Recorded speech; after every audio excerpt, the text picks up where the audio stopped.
సోమనాథ స్వాభిమాన్ పర్వ్ కార్యక్రమాన్ని విశాఖ జిల్లా బీజేపీ అధ్యక్షులు పరశురాం రాజు అధ్యక్షతన కైలాసగిరి కొండపై నూతనంగా నిర్మించిన త్రిశూల్ నందు నిర్వహించడం జరిగింది. కార్యక్రమానికి ముఖ్య అతిథిగా రాష్ట్ర బీజేపీ అధ్యక్షులు పివిఎన్ మాధవ్ పాల్గొన్నారు.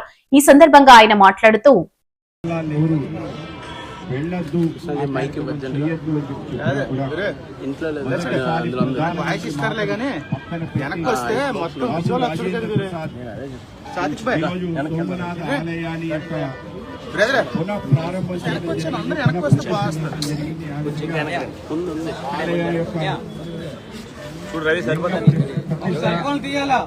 అనేక రకాల కార్యక్రమాలు చేయడం వీరావళి క్షేత్రం అంటారు.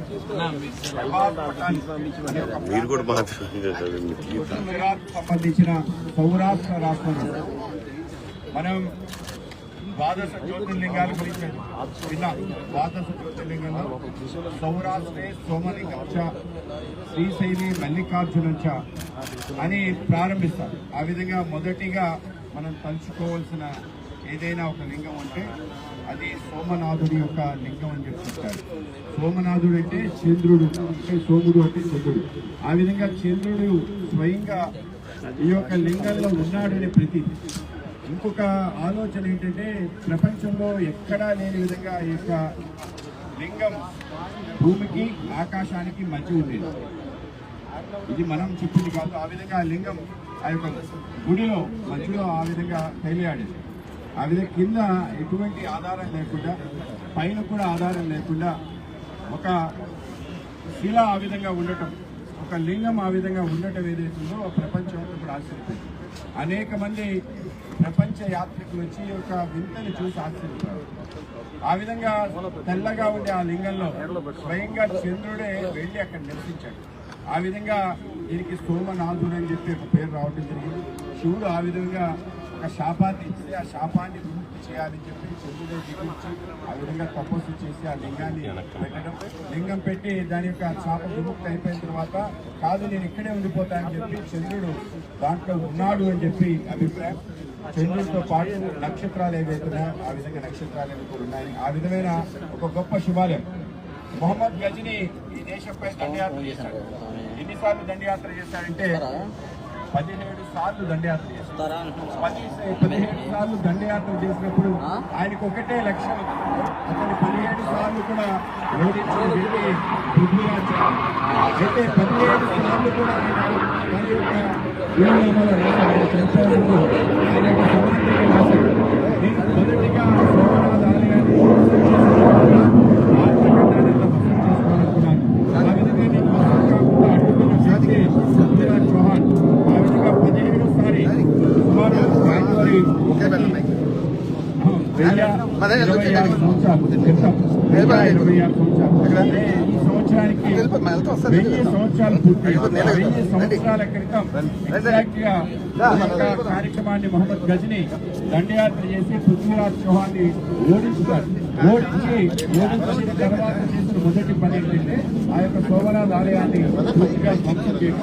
ఆ విధంగా ధ్వంసం చేసిన ఆ యొక్క ఆలయం పైన ఆయన ఏవైతే ఆ యొక్క ఆలయం యొక్క 4 ద్వారాలు, ఆ 4 ద్వారాలు తీసుకెళ్లి ఆయన యొక్క లక్ష్యం జీవితంలో అత్యంత గొప్ప విజయం ఏదైనా ఉంది అంటే ఆ విధంగా ఈ యొక్క 4 ద్వారాలు ఆయన చనిపోయిన ఏదైతే సమాధి ఉందో సమాధికి 4 పక్కల ఈ యొక్క ద్వారాలు పెట్టుకొని ఆయన ఆ విధంగా ఆయన సమాధి ఈ గజనీ అనే ప్రాంతం ఆఫ్ఘనిస్తాన్ లో కట్టుకోవడం జరిగింది. తర్వాత బ్రిటిష్ వాళ్ళు ఆ 4 ద్వారాలు తీసుకొచ్చి ఇవాళకి కూడా అది మ్యూజియంలో ఉంది. మన యొక్క ఢిల్లీ మ్యూజియంలో గజనీ సోమనాథ్ ఆలయం యొక్క ద్వారాలు అని చెప్పి ఉంటాయి. ఆ విధంగా అంటే అంత పెద్ద ఎత్తున ఆ యొక్క సోమనాథ్ ఆలయాన్ని ధ్వంసం చేయాలని లక్ష్యం పెట్టుకున్నాడు. అంటే ఈ యొక్క దేశం యొక్క ఆత్మ ఎక్కడుంది అంటే ఈ యొక్క సోమనాథ్ ఆలయంలో ఉంది అని. మనకి సోమనాథ్ ఆలయం ఎందుకు అంత గొప్ప పర్వదినంగా నరేంద్ర మోడీ గారు వాళ్ళ పేపర్లో ఫుల్ ప్లేజ్ యాడ్స్ ఇచ్చి చేస్తున్నారు. ఒక 1000 రోజుల పాటు సోమనాథ స్వాభిమాన పర్వ అనే కార్యక్రమాన్ని ఎందుకు చేయాలనుకున్నారు అనే విషయం తప్పనిసరిగా కార్యకర్తలుగా మనం ప్రజలు కూడా తప్పనిసరిగా తెలుసుకోవాలి. ఈ దేశానికి స్వాభిమానమైన చిహ్నం ఈ దేశంలో అడుగుపెట్టి భారతదేశాన్ని అన్యక్రాంతం చేయాలి, ధ్వంసం చేయాలంటే దానికి ప్రథమం సోమనాథంచ కనుకనే ఆ యొక్క సోమనాథ ఆలయాన్ని ధ్వంసం చేసి అక్కడి నుంచి నిధులు ఎన్ని రోజులు పట్టిందంటే 3 నెలలు పట్టిందట. ఆ యొక్క నిధులన్నీ కూడా అనేక రకాల ఏనుగుల పైన గుర్రాల పైన ఎక్కించి పంపించడానికి 3 నెలలు పట్టిందట. అంటే ఎంత నిధి ఉంటుందో మీరు ఆలోచించండి. ఆ విధంగా నిధులు దానిపైన పెట్టి ముందుకు తీసుకెళ్ళడం జరిగింది. అక్కడ ఉండే అనేక మంది వీరులు పోరాటం చేసి 50,000 మంది మరణించిన గడ్డ. ఆ విధంగా ఇప్పటికీ కూడా 50,000 మంది సంబంధించిన ఆనవాళ్లు, దానికి సంబంధించిన చిహ్నాలు, వాళ్ళ వ్యతిరేకంగా పోరాటం చేసిన వ్యక్తి హమీద్ పఠాన్ అనే ఒక వ్యక్తి ఎవరైతే ఉంటారో అతని యొక్క శిలకొడ ఉంటుంది. అలాగే పరమ వీరుడు అని చెప్పి ఆయన యొక్క శిలకొడ ఉంటుంది. ఆ విధంగా ఒక అద్భుతమైన క్షేత్రం. హాయిగా 50,000 మంది మరణించిన తర్వాత ధ్వంసం అవటం. ఆ విధంగా మన దేశం యొక్క పరాయి పరిపాలన ముఖ్యంగా మహమ్మదీ పరిపాలన ప్రారంభమైన శకం ఆ విధంగా ముందుకెళ్తూ అనేక మంది దానికోసం తిరిగి తన పునర్వైభవాన్ని చేసే ప్రయత్నం చేశారు. చాళుక్య రాజులు దాన్ని పునర్నిర్మాణం చేశారు. తర్వాత ఏదైతే అల్లావుద్దీన్ ఖిల్జీ 1296లో మరొకసారి దాన్ని ధ్వంసం చేయడం జరిగింది. అల్లావుద్దీన్ ఖిల్జీ ధ్వంసం చేసినప్పుడు మొహమ్మద్ గజనీ ధ్వంసం చేయలేనిది ఏంటంటే లింగాన్ని ఎరగొట్టలేకపోయాడు. అంటే ఆ లింగం ఎగురుతూ ఉండే లింగాన్ని, ఆ యొక్క లింగాన్ని ఈ యొక్క మొహమ్మద్ ఏదైతే అల్లావుద్దీన్ ఖిల్జీ ముక్కలు చేసేయడం జరిగింది. ఆ విధంగా అనేక రకాల ముక్కలైపోయి అనేక మంది ఏవైతే అక్కడ ఉండే పూజారులు ఉంటారో ఆ లింగాన్ని పట్టుకొని దేశవ్యాప్తంగా పారిపోవడం జరిగింది. మొన్ననే మన యొక్క శ్రీ రవిశంకర్ గురూజీ వాటన్నిటిని కూడా బయట పెట్టడం జరిగింది. మీ అందరికీ తెలిసి ఉంటుంది, యూట్యూబ్లో కూడా చూడొచ్చు. ఆ విధంగా ఆ యొక్క లింగం యొక్క రాయిని అలా పెడితే గాలి ఉంటుంది. చాలా విచిత్రమైన రాయి. ఇప్పుడు దాన్ని ప్రదర్శన చేస్తున్నారు. ఆ విధంగా ఆ యొక్క ముక్కలు చేసిన శివలింగాన్ని తీసుకెళ్లిపోయిన తర్వాత అనేక మంది రాజులు దాన్ని ప్రతిష్ఠించే ప్రయత్నం చేశారు. చివరిగా మన అహల్యాబాయి హోల్కర్ మనం కార్యక్రమం చేస్తాం, పన్యూ శ్లోక అహల్యాబాయి హోల్కర్.